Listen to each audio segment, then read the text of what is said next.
സദാ സത്സ്വരൂപം ചിദാനന്ദഖണ്ഡം ജഗത്സംഭവസ്ഥാനസംഹാരഹേതും സ്വഭക്തേച്ഛയാ മാനുഷം ദർശയന്തം നമാമീശ്വരം സദ്ഗുരും സായിനാഥം.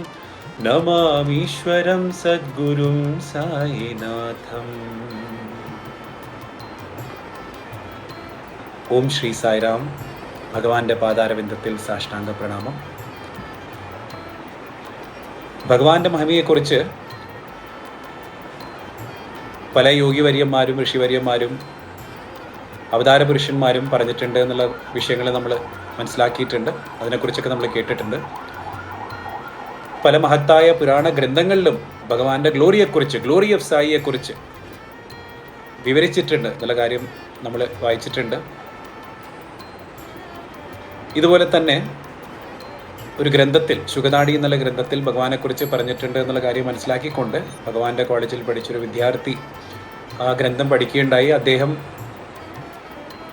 ഷെയർ ചെയ്തൊരു അനുഭവം, പകർന്നൊരു അനുഭവം ഇവിടെ ഷെയർ ചെയ്യാണ്.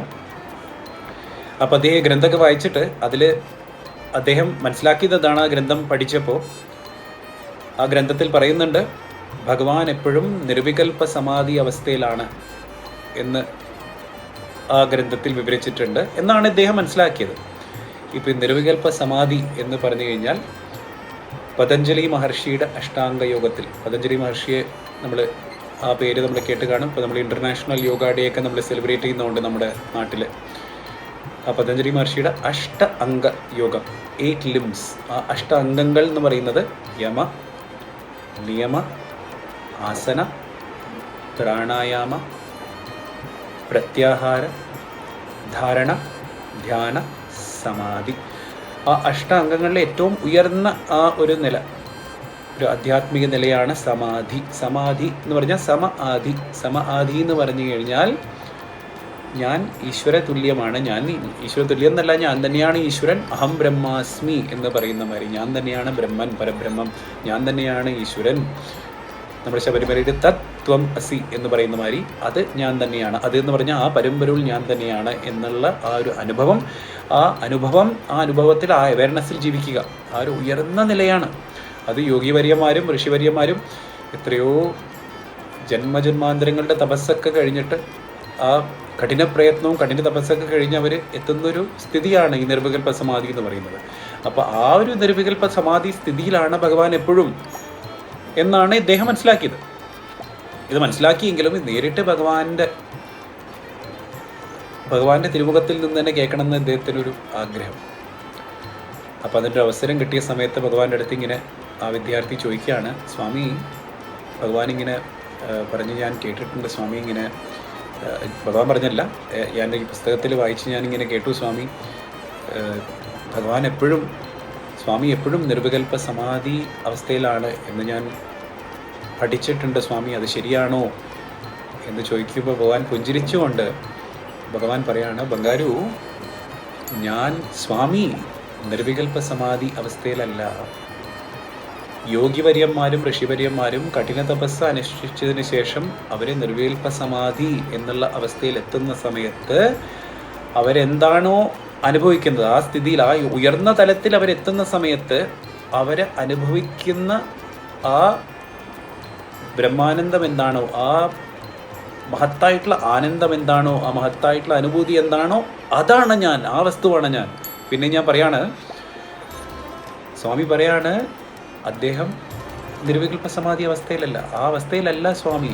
ആ അവസ്ഥ ആ അവസ്ഥയിലേക്ക് മറ്റുള്ളവരെത്തുന്ന സമയത്ത് അവരെന്താണോ അനുഭവിക്കുന്നത് അതാണ് സ്വാമി. എന്ന് പറഞ്ഞാൽ എന്താണ്? സാക്ഷാൽ പരബ്രഹ്മസ്വരൂപമാണ് സ്വാമി, സാക്ഷാൽ ജഗദീശ്വരനാണ് സ്വാമി. സദാ സത്സ്വരൂപം ചിദാനന്ദഖണ്ഡം ജഗത് സംഭവസ്ഥാന സംഹാരഹേതും.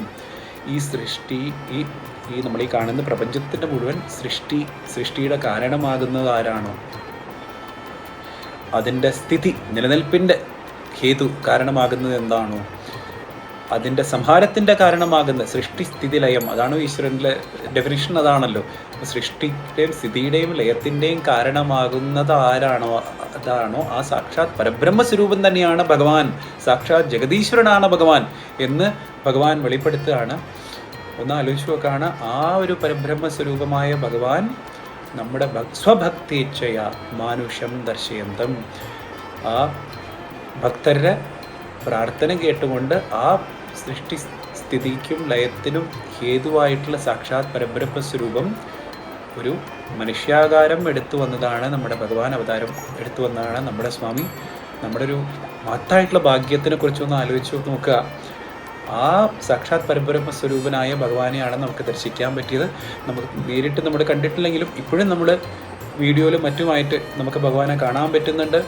അദ്ദേഹത്തിൻ്റെ തിരുവചനം ഡിസ്കോഴ്സായിട്ട് നമുക്കിപ്പോൾ ഭഗവാന്റെ പ്രഭാഷണമായിട്ട് നമുക്ക് കേൾക്കാൻ പറ്റുന്നുണ്ട്. ഭഗവാൻ എഴുതിയ വാഹിനികൾ നമുക്കിപ്പോൾ വായിക്കാൻ പറ്റുന്നുണ്ട്.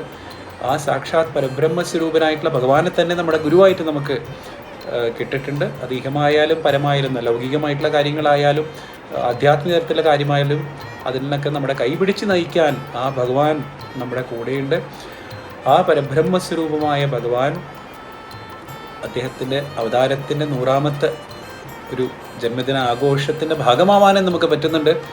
അദ്ദേഹം തന്നെ നമുക്ക് വേണ്ടി ഭഗവാൻ സൃഷ്ടിച്ച ശ്രീ സത്യസായി സേവാ ഓർഗനൈസേഷൻ എന്നുള്ളൊരു ഓർഗനൈസേഷൻ്റെ ഭാഗമാവാനും അതിൻ്റെ ഭാഗമായിട്ട് പ്രവർത്തിക്കാനും സേവന പ്രവർത്തനങ്ങളിൽ നമ്മുടെ തന്നെ ചിത്തശുദ്ധിക്ക് വേണ്ടി പ്രവർത്തിക്കാനുള്ളൊരു അവസരവും നമുക്ക് കിട്ടുന്നുണ്ട്. എത്ര മഹത്തായിട്ടുള്ളൊരു ഓപ്പർച്യൂണിറ്റിയാണെന്ന് ഞാൻ ആലോചിക്കുകയാണ്. ആ പരബ്രഹ്മസ്വരൂപനായ ഭഗവാന്റെ പാതാരവിന്ദത്തിൽ സാഷ്ടാംഗം പ്രണമിക്കുകയാണ്. ജയ സായിറാം.